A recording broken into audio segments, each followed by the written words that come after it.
Oke, Bismillahirrahmanirrahim. Assalamualaikum warahmatullahi wabarakatuh. Selamat malam semuanya.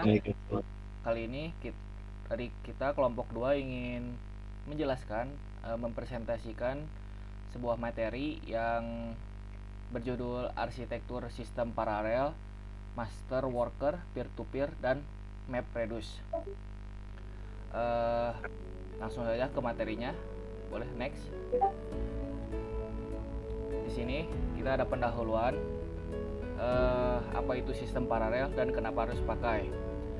Untuk sistem paralel itu singkatnya ini adalah teknik untuk menggunakan banyak prosesor atau komputer secara bersamaan untuk menyelesaikan satu tugas komputasi yang besar. Analoginya kerja bareng biar cepat beres gitu. Terus kenapa harus pakai? Ada beberapa poin. Salah satunya itu di bidang kecepatan, bisa memangkas waktu eksekusi program. Terus untuk di kapasitas, mampu memproses data yang sangat besar.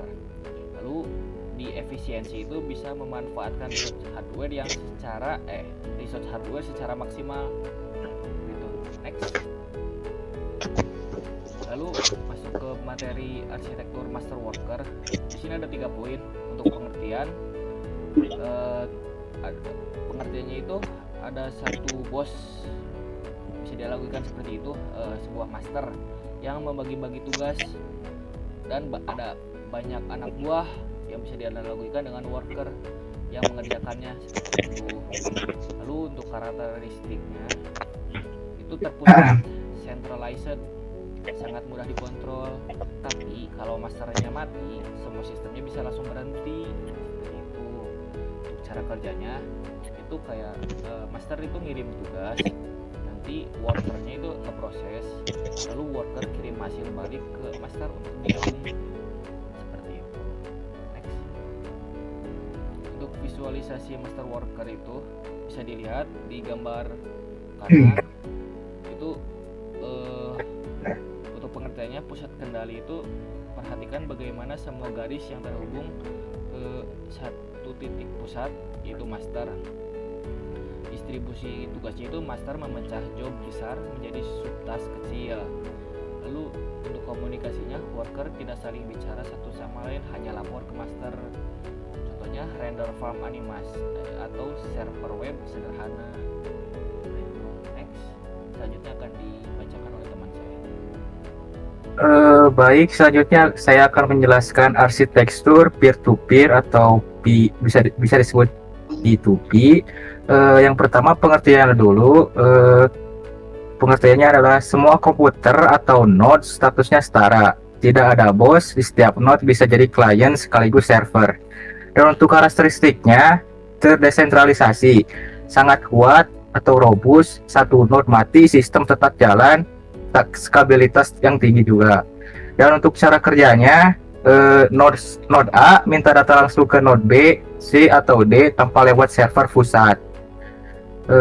Untuk visualisasi peer-to-peer-nya, bisa dilihat seperti digambar di samping ya, seperti jaring laba-laba. Strukturnya berbentuk mesh di mana koneksi terjadi secara acak antar node, jadi seperti jaring laba-laba begitu.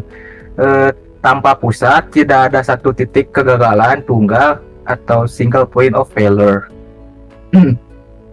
Ya, ada resource sharing juga, bandwidth dan storage dibagi rata antar pengguna. Dan contohnya seperti torrent, blockchain, dan bitcoin yang seperti booming sekarang. Oke, segitu dulu. Saya kembalikan ke moderator. Selanjutnya akan dibacakan oleh salah satu teman saya. Silakan. Nah, ada poin ketiga, yaitu arsitektur MapReduce. Apa itu MapReduce? MapReduce adalah model pemrograman yang dipopulerkan oleh Google memproses data super besar atau istilahnya big data secara terdistribusi di lingkungan komputer. Lalu ada karakteristik utama, yaitu otomatis mengalami paralelisasi, fault tolerance, dan load balancing. Lalu di sini ada 2 tahapan. Yang pertama ada map, yaitu memfilter dan menyortir data mentah menjadi pasangan key value.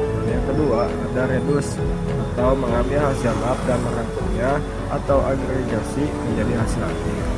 Lalu ada alur kerja MapReduce. Di sini ada input split, yaitu data besar dipecah jadi potongan kecil. Lalu ada mapping, yaitu tiap potongan diproses pekerja map secara paralel.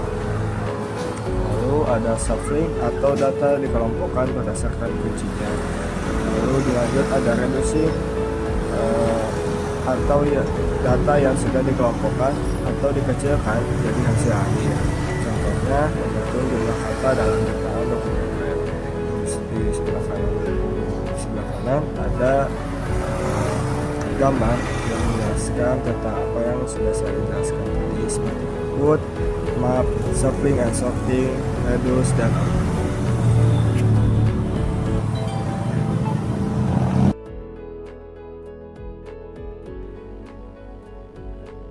Oke, terus selanjutnya akan disampaikan oleh saudara Agna. Silakan, next. Oke, lalu selanjutnya di sini ada perbandingan singkat terkait fitur master worker, peer-to-peer, dan MapReduce. Kontrolnya terpusat master, peer-to-peer-nya tersebar, lalu MapReduce-nya terstruktur. Stabilitasnya terbatas, peer-to-peer-nya sangat tinggi, MapReduce-nya juga sangat tinggi, lalu horizontal. Kelebihan, simpel dan mudah teratur, tahan banting, efisien untuk big data. Kekurangannya, single point of failure, manajemen rumit, dan security. Lalu tidak cocok untuk real time. Lalu kapan sih kita harus memakai master worker? Bisa kita gunakan saat tugas komutasi, independen, dan butuh manajemen yang sederhana. Peer-to-peer digunakan untuk berbagai file, komunikasi tanpa sensor, atau sistem yang harus selalu online. Kalau MapReduce digunakan khusus untuk memproses big data atau petabits, log, server, atau indexing web.